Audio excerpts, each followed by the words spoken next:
오늘도 계속해서 요한복음 강의 85번째 말씀, 예수님의 두 가지 약속, 예수님의 두 가지 약속이라는 그런 제목으로 말씀을 드리려고 하는데, 지난주에 드린 말씀을 조금 복습을 하면은, 지난주에는 예수를 믿는 것, 예수님을 믿는 게 뭐냐, 그 의미가 무엇인지에 대한 말씀을 살폈는데, 우리가 예수님을 믿으려면은 가장 중요한 게 예수님이 누군지를 잘 알아야 되죠. 예수님 잘 모르는데 나는 예수를 믿는다. 그거는 말이 되는 것 같지만 말이 안 되는 겁니다. 내가 예수님이 어떤 분인지를 알기 때문에 믿는 거거든요. 근데 사실 예수님의 제자들 가운데에도 많은 제자들이 예수님 누군지를 잘 몰랐습니다. 그래서 빌립 같은 경우는 주여 아버지를 보여주옵소서, 그리하면 족하겠나이다, 그렇게 예수님께 요청을 드렸는데, 사실 그거는 무슨 요청이냐 하면은 예수님은 하나님과 동일한 분이 아니고 단지 하나님이 누구신지를 보여주는 분이다, 그렇게만 생각한 겁니다. 물론 예수님을 통해서 하나님 누군지를 알게 되는 건 사실입니다. 그러나 빌립은 예수님과 하나님 아버지가 동일한 같은 분이다, 하나이다, 이런 것을 확신하지 못했다고 저는 생각이 됩니다. 그래서 우리 예수님은 빌립을 향해서 네가 나하고 그렇게 오랫동안 있는데 아직도 아버지를 보여달라고 부르느냐. 다시 말하면 나와 아버지는 하나다, 나를 본 자는 곧 아버지를 본 것이다, 그런 말씀을 주신 거죠. 그리고 예수님은 나와 아버지가 하나라는 것을 보여주시는 세 가지 증거를 말씀해 주셨습니다. 첫째는 내가 아버지 안에 있고 아버지는 내 안에 계시다. 그것이 바로 나와 아버지가 하나라는 증거다, 그렇게 말씀하셨고요. 두 번째는 내가 하는 모든 말이 내 스스로 하는 말이 아니고 아버지께서 내 안에 계셔서 하시는 말씀이다. 다시 말하면 예수님이 하신 모든 말씀이 곧 하나님의 말씀과 같기 때문에 아버지와 나는 하나다, 그 말씀하신 것입니다. 그리고 마지막으로 예수님이 행하시는 일을 볼 때 그는 아버지와 하나이다라는 것을 보여주는 증거라는 겁니다. 예를 들어서 예수님 죽은 자를 살리셨잖아요. 그것은 예수님이 생명의 주인이라는 것을 보여주신 거죠. 또 예수님이 하신 모든 일이 하나님 아버지의 전능하신 능력이 아니면 하실 수 없는 그런 일이기 때문에 그 하신 일을 볼 때에 예수님과 아버지는 하나다라는 것을 보여주고 있다. 우리 예수님이 직접 그렇게 증거로 말씀하신 것입니다. 그렇기 때문에 우리는 예수 믿는다 그럴 때 그 핵심이 예수님이 그저 좋은 분이다, 선한 일을 많이 하셨다, 그게 아니죠. 그는 이 세상 사람들도 다 그렇게 말할 수 있어요. 저와 여러분들은 예수님이 하나님 아버지와 동등하신 분이라는 것을 믿기 때문에 예수님이 천지 창조의 능력도 있으시고 죽은 자를 살리시는 생명의 주인이시고, 그러기 때문에 저와 여러분들을 구원의 길로 인도하시는 분이다, 그렇게 믿어야 되는 거죠. 이렇게 믿으면은 우리가 예수님 때문에 어떤 일을 당해도 우리는 좌절하지 않고 승리하게 된다는 것을 우리 주님이 제자들에게 가르쳐 주신 것입니다. 오늘 본문은 우리가 예수님이 하나님 아버지와 동등하시다는 것을 믿을 때에 그 믿는 자들에게 주시는 증거가 뭐냐 이거예요. 또 우리 예수님께서 믿는 자에게 주시는 어떤 약속이 뭐냐, 특별히 약속에 대한 말씀을 여기 해주시고 계시는데, 그 약속의 첫 번째는 본문 12절에 나타나 있습니다. 거기 보면은 예수님이 내가 진실로 진실로 너희에게 이르노니 나를 믿는 자는 나의 하는 일을 저도 할 것이요 또 이보다 더 큰 것도 할 것이다. 약속의 말씀이거든요. 참 놀라운 약속입니다. 이 약속은 예수를 믿는 자, 그 믿는 자에게 주신 약속인데 그거는 그들이 이 세상에 사는 동안 예수님이 하신 일을 할 수가 있고 또 이보다 더 큰 것도 할 수 있을 것이다. 그렇게 지금 제자들에게 약속하신 거거든요. 여러분 그렇게 믿으십니까? 정말 우리가 예수님을 믿으면 그가 하신 일을 할 수 있고 이보다 더 큰 일도 할 수 있냐 이 말이에요. 여러분 우리 자신들을 볼 때에 우리가 얼마나 약합니까? 얼마나 또 무능합니까? 그런데 예수님이 하신 일을 할 수 있고 이보다 더 큰 일을 참으로 할 수 있겠느냐 이 말이에요. 우리가 너무 약한데 어떻게 그게 가능하겠는가? 그런데 우리 예수님께서는 분명히 여기 12절에 내가 진실로 진실로 너에게 이른다 그랬어요. 이 진실로라는 말은 헬라말로 아멘이라고 그랬죠. 이 진실로라는 말이 2번 반복이 되면은 그건 강조의 의미입니다. 그러니까 너희들이 진정으로 그렇게 할 거다. 그 약속을 주신 거예요. 그렇다면 우리가 예수님 행하신 대로 오병의 기적이라든지 죽은 자를 살린다든지 병든 자를 고친다든지 이런 일들을 정말 할 수 있느냐 이 말이에요. 저는 이 약속의 말씀이 우리가 예수님처럼 정말 죽은 자도 살리고 병든 자를 치료하고 또 오병이어로 수많은 사람들을 먹이고 이런 능력을 다 행할 수 있다 그런 뜻은 아니라고 봅니다. 그러면 이 말씀은 무슨 뜻이겠습니까? 저는 이 말씀을 해석할 때 잘해야 되는데 이 말씀은 무엇을 보여주느냐 하면은 선교적인 관점에서 해석을 해야 된다. 저는 그렇게 보는 겁니다. 무슨 얘기냐 하면은 우리 예수님이 이 세상에 오셔서 하나님 나라의 복음을 사람들에게 전하셨잖아요. 그래서 그의 제자들도 또 예수를 믿는 우리 모두가 다 예수님처럼 하나님 나라의 복음을 전하는 사람이 될 것이다. 그런 의미에서 내가 하는 일을 너희도 한다. 그렇게 말씀하신 거예요. 여러분들이 마태복음 28장 19절에 보면은 예수님이 그렇게 제자들에게 마지막으로 말씀하셨잖아요.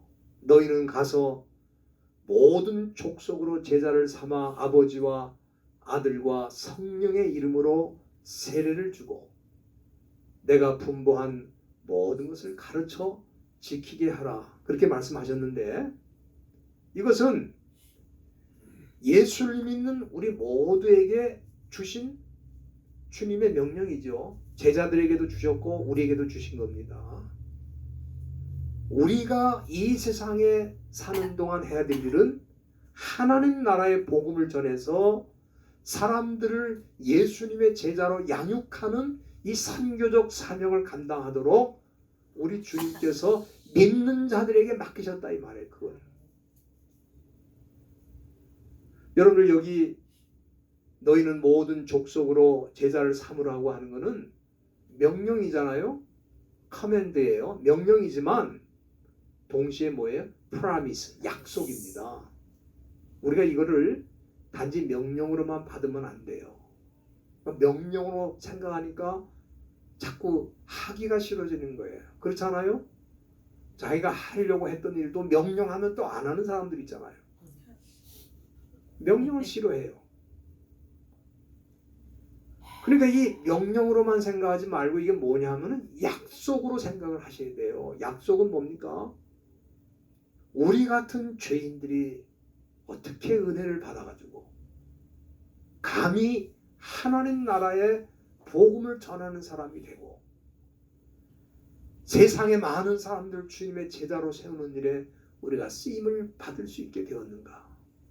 이 약속이거든요. 하나님이 하시는 일에, 예수님이 하시는 일에 우리가 동참하는 거예요. 이 영광스러운 사역에 우리가 함께 하는 거예요.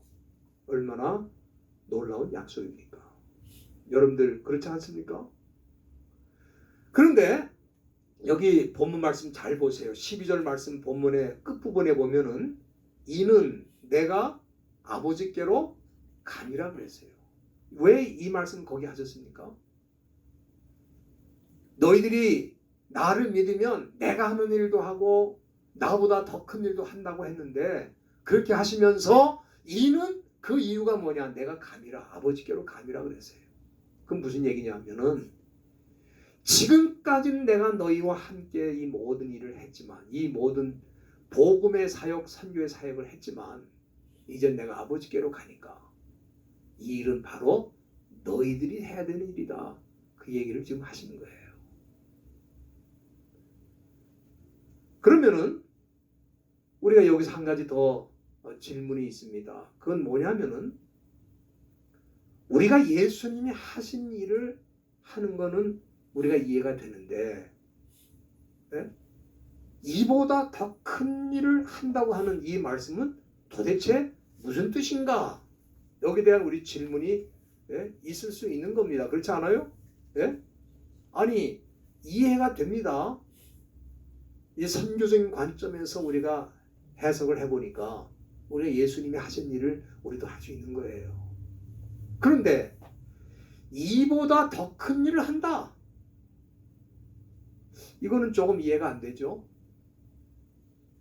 여러분들이 이 말씀을 이해하려면은 사도행전 1장 8절 말씀 여러분들이 잘 아시는 말씀이 다 외우셨습니다.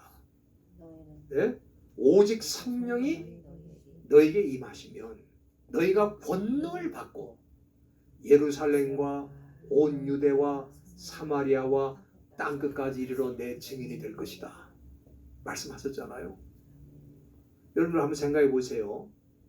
예수님은 이 세상에 계시는 동안에 예루살렘에서도 복음을 전하고 유대 땅에서도 복음을 전하고 사마리아에 가서도 사마리아 여인에게 복음을 전하며 천국의 귀한 말씀을 선포하셨습니다.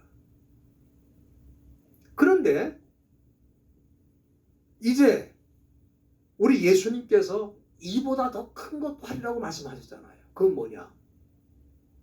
사도행전 1장 8절에 땅끝이 나오잖아요. 땅끝. 우리 예수님은 예루살렘, 유대, 사마리아에서 복음을 전하셨지만 이제 그의 제자들과 장차 그를 믿는 자들은 어디까지 가는 거예요? 땅끝까지 가는 거기 때문에 이보다 더 크다 그렇게 말씀하신 거예요. 우리가 이 말씀을 오해하면 안 돼요. 어떤 사람이 이 말씀 마치 자기가 주님보다 더 큰 능력을 받게 돼가지고 자기를 신격화하고 교주화시키는 사람도 있어요. 하나님의 말씀을 너무 엉터리로 해석을 하니까 무슨 뜻인지도 모르고 자기중심적으로 해석을 하니까 어때요? 제자들은 예루살렘, 유대, 사마리아를 넘어서 복음을 전하기 시작했어요. 그리고 그 사명은 장차 예수를 믿는 모든 사람들에게 주어져서 이 땅에 있는 모든 주의 백성들이 땅끝까지 지금 들어가고 있잖아요. 그래서 나를 믿는 자는 나의 하는 일을 하고 이보다 더 큰 것도 할 것이다. 그렇게 말씀하신 것이 무슨 뜻인지 이해가 되시죠? 네, 그 말씀입니다. 그게 첫 번째 약속이고요. 두 번째 약속은 뭐냐면은 그를 믿는 자들에게 우리 주님은 기도 응답의 약속을 주셨어요. 본문 13절 보시기 바랍니다. 예수님은 제자들에게 너희가 내 이름으로 무엇을 구하면 내가 시행할 것이다. 기도 응답의 약속이잖아요. 그런데 이 말씀 속에는 기도에 대해서 아주 중요한 몇 가지 사실이 나타나는데 첫째는 이 구절에 내 이름으로 라는 말이 있어요. 내 이름으로라는 이 표현이 나오는데 이게 뭔지 한번 생각해 보시기 바랍니다. 여러분들, 기도 응답의 가장 중요한 조건은 뭐냐면은 예수 이름으로 기도하는 거예요. 예수 이름으로 구하는 것만 응답하시겠다, 그런 뜻입니다. 이 말씀은 아주 중요한 표현이기 때문에 그 다음 구절 14절에도 똑같은 말씀이 반복돼서 나오는 거예요. 그만큼 중요한 말씀이다, 그런 뜻입니다. 여러분, 이 세상의 종교를 보면은 얼마나 기도를 많이 합니까? 여러분들, 불교 믿는 사람들, 회교 믿는 사람들 기도하는 거 보면요, 또 힌두교 믿는 사람들, 우리 믿는 사람들은 기도 생활이 그 사람들하고 비교하면 잭도 안 됩니다. 엄청나게 기도해요. 그러나 문제가 뭐예요? 그들은 누구의 이름으로 기도합니까? 자기가 믿는 신의 이름으로 기도하는데 예수 이름으로 기도하는 법은 없잖아요. 그러니까 아무리 기도를 많이 해도 응답이 없는 거예요. 왜? 예수님은 내 이름으로 기도한 것을 내가 시행할 것이라고 말씀하셨기 때문에 그 수많은 종교의 기도가 엄청나게 많이 드려진다 할지라도 응답이 없어요. 응답이 없다고. 그러나 저와 여러분들은 예수 이름을 알고 예수 이름을 믿고 예수 이름으로 기도할 수 있기 때문에 얼마나 놀라운 약속을 받은 것입니까? 그렇지 않습니까? 그리고 여기 또 중요한 문제가 하나 또 나오는데 그건 뭐냐면은 기도 응답의 목적이 뭔가 하는 겁니다. 기도 응답의 목적. 여러분들 여기 13절 중간에 말씀을 잘 보시기 바랍니다. 거기 보면은 이는 아버지로 하여금 아들을 인하여 무엇을 얻으시게? 영광을 얻으시게 하려 합니다. 여러분, 이 말씀 굉장히 중요한 표현인데요. 왜 중요하냐면은 우리가 사실 그 일반 종교의 기도와 또 우리 예수님이 가르쳐 주신 기도의 그 본질적인 차이가 뭔가 하는 것을 보여주는 겁니다. 여러분, 이 세상 사람들이 기도하는 거 보세요. 기도의 목표가 뭡니까? 다 자기가 원하는 어떤 것을 얻고 자기의 유익을 구하고 자기의 어떤 영광을 구하고, 그야말로 이 기도의 목적과 목표가 다 자기와 관계되어 있잖아. 그렇지 않습니까? 그런데 우리 예수님께서는 내가 너희들이 기도할 때 응답하는 이유가 뭐냐?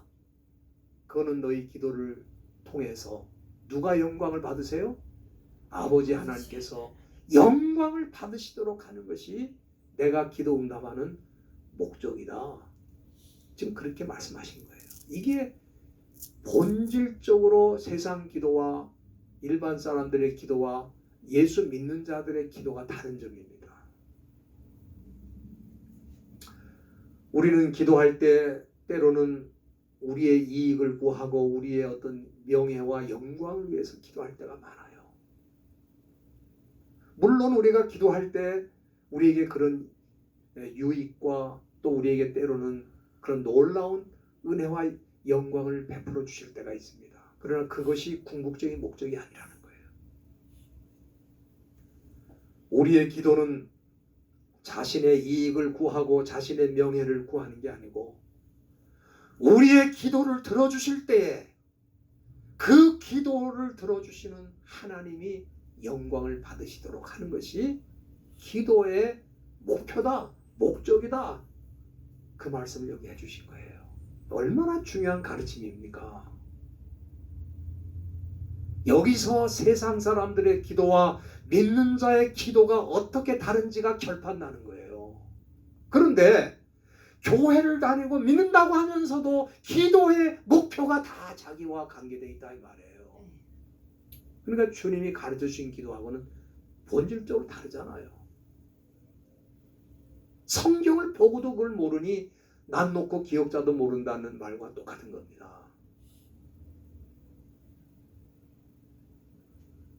오늘 우리는 이 본문 말씀을 통해서 예수님을 하나님 아버지와 동등하신 분으로 믿는다고 하는 우리들에게 주시는 두 가지 중요한 약속을 살폈는데, 첫째는 나를 믿는 자는 나의 하는 일을 저도 할 것이요 이보다 더 큰 것도 할 것이다. 그거는 제가 분명히 말씀드렸죠. 선교적인 의미라고 말씀드렸어요. 또 두 번째는 기도 응답에 대한 약속이잖아요. 그 말씀을 통해서 우리가 예수 이름으로 기도해야 응답이 있고, 그 기도의 목적은 하나님께 영광을 돌리는 것이다 라는 것을 분명히 가르쳐 주셨습니다. 그런데 왜 예수님이 십자가의 죽음을 바로 앞에 두고 있는 그 시점에, 그 중요한 시간에 이 두 가지 약속을 제자들에게 말씀하셨는가? 왜 말씀하셨을까? 그걸 좀 생각을 해봐야 됩니다. 여러분들, 이건 무슨 뜻이냐 하면은, 이제 예수님께서 그들을 떠나 하늘로 가실 것이지만, 그렇다고 해서 세상에 남아있는 제자들이 두려워하거나 염려할 필요는 없다는 거예요. 왜? 너에겐 두 가지 약속이 있다. 너희들은 내가 이 세상에 다시 오는 그날까지 나처럼 하나님 나라의 복음을 전하고, 나보다 더 넓은 곳으로, 더 넓은 지역으로 가서 복음을 전하는 일을 감당하면서 너희들이 살아야 된다. 이걸 말씀하신 것이고, 두 번째는 그들이 선교 사명을 감당할 때 어려운 일이 많잖아요. 힘든 일이 많잖아요. 그때마다 너희들이 해야 될 일은 뭐예요? 내 이름으로 구하는 거다 이 말이에요. 그러면은 내가 시행할 것이다. 내가 너희를 도울 것이다. 염려하지 말아라. 내가 너와 함께 할 것이다. 그 뜻으로 이 두 가지 약속을 주신 거다 이 말이에요. 저와 여러분들도 마찬가지입니다. 예수님으로부터 이 두 가지 약속을 받은 사람들이라고 저는 믿습니다. 그렇기 때문에 이제 우리가 이 세상 사는 동안에 우리 예수님처럼 하나님 나라의 영광스러운 복음을 전하는 일에 헌신을 해야 되는 거예요. 그것이 우리 예수님을 재림을 기다리는 방식이라고 저는 생각합니다. 그리고 힘들고 어려울 때는 우리는 예수 이름으로 기도할 수 있잖아요. 그러면 시행하시겠다고 말씀하셨어요. 그렇기 때문에 이제 십자가의 죽음을 앞두고 이 중요한 시기에 하늘나라로 가시기 전에 제자들에게 이 중요한 말씀을 함으로써 장차 그들이 왜 이 땅에 살아야 되는지, 또 이 땅에서 어려움을 당할 때 그들이 어떻게 해야 될지 미리 가르쳐 주시고 준비하도록 이 말씀을 주신 거예요. 저와 여러분들이 이 두 가지 약속의 의미를 깊이 이해하시고 우리 남은 생애 동안에 이 두 가지 약속을 붙들고 승리하시기를 주의 이름으로 간절히 부탁을 드립니다.